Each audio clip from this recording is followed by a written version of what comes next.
My name is Chloe Cavins. And I'm Cooper Hang. And I'm Baumann, and this is my digital speech. When bringing a new life into the world, there's many choices that parents have to make, whether they will use disposable diapers or cloth diapers, whether they will breastfeed or use formula, and whether they will vaccinate, wait to vaccinate, or not vaccinate at all. Every parent wants what's best for their child, and every parent believes that they know best. However, with the wealth of knowledge that we have in our world today, the information they are provided with is not always accurate. In a previous class, I did a lot of research and had to take a stance on my opinion on vaccinations, and I am convinced through this research of the importance of vaccinations.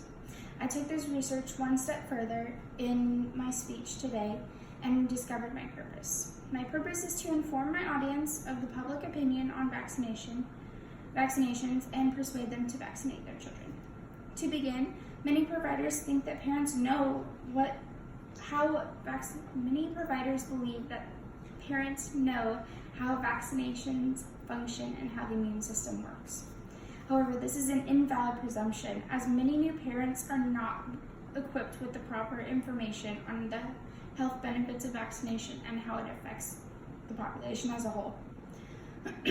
This lack of knowledge leads to parents not vaccinating their children because they don't understand what is going on, and a failure of herd immunity.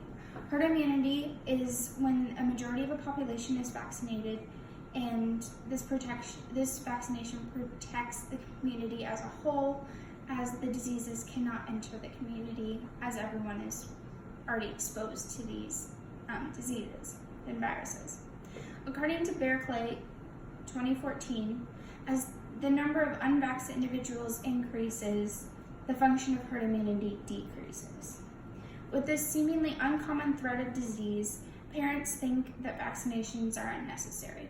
As we don't see active cases of smallpox and measles in our communities, parents don't see the necessity in vaccinating their children to prevent these diseases rather than just eradicating them. However, this can also be corrected by explaining herd immunity to parents and how it increases the population's resistance to diseases. Diseases can be decreased by vaccinating and even eradicated if generations continue to vaccinate their children. Next, we must dive into why people don't vaccinate and how this contributes to the increase in diseases. One primary reason is the misinformation. There are many opportunities to explain to people how vaccinations work, however, these are not always taken advantage of. In an experiment by Jesser Edelsberg, 2018, researchers examined participants before and after they received different levels of corrected information. It was proven that even the pro-vaccination group prefers to receive full information that addresses emotions and concerns. And these pro-vaxxers also expressed less satisfaction with the response that did not include these aspects. The increase in misinformation leads to a decrease in vaccinating parents. However, extensive information can increase vaccination numbers.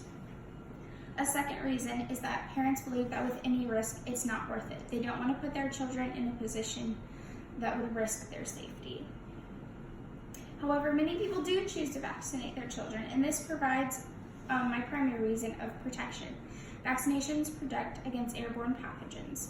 A child's immune system is very weak as they've never been exposed to antigens as they've lived in the womb for 9 months. However, with a dead or weakened strain of a virus, they can be exposed and their immune system can be primed for a second exposure.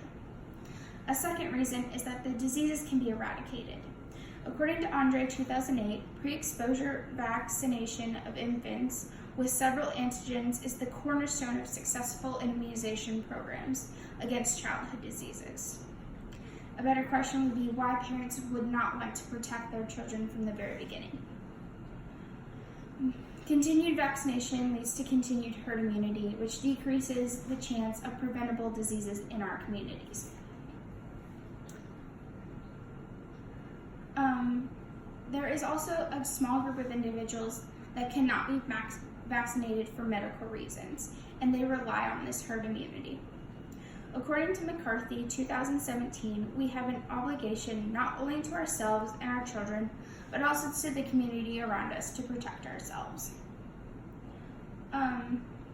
While these individuals that have hypersensitivity to vaccinations are rare, they can react adversely that can be fatal, just as a disease will be fatal to them if the herd immunity fails.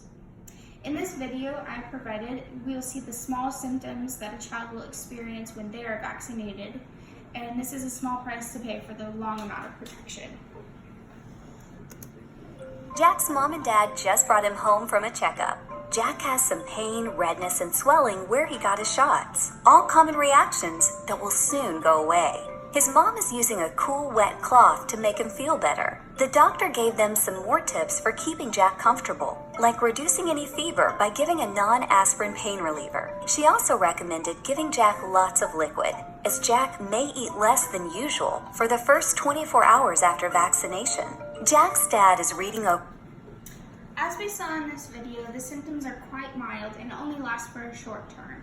However, the symptoms of these diseases, such as the measles, the mumps, polio, last a lifetime. These individuals that cannot be vaccinated need this herd immunity at the expense of these small symptoms of children for a short period of time. There are many vaccinations that we can receive, which include the recommended chickenpox, diphtheria, tetanus, DTaP, hepatitis A and B, Hib, HPV, influenza, measles, mumps, rubella, meningococcal, pneumococcal, polio, rotavirus vaccination, and an abundance of others that are all preventable diseases that protect our communities if administered in a young age. From this information, I am convinced that the benefits of vaccinations outweigh the risks. The decision lies with the parents, of course, but with a surplus of information and some factual conversations with the emotions removed, parents can see the right choice to make for their children. Parents often base their decision on emotions as stresses are heightened with this new baby coming.